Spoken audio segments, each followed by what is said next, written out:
Hi, it's Wilson from Sandy Campus, and today I will introduce our tote bag. Hi, I will introduce our the package details of the package. You can see this is extra the carton board, and it can protect the tote bag from the knife when you open the package. Okay, so this is our tote bag.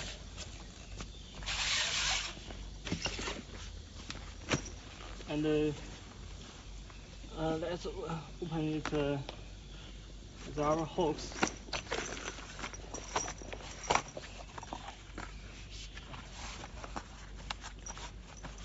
You can see in the top it has two hooks, and the hook can hang on the anywhere.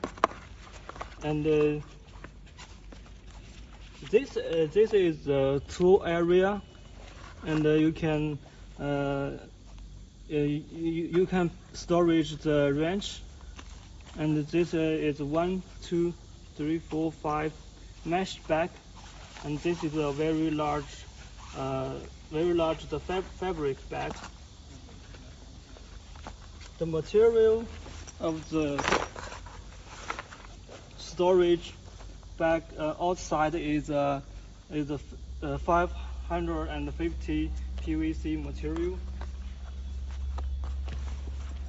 and the inside is 280 polyester ripstop material, and it has a very waterproof and UV mount resistant. And the important is it can used with our roof tent. Hi Chandler, can you help me to install it? Okay, you can see it can very easily to slip into the roof tent bed sheet. And in our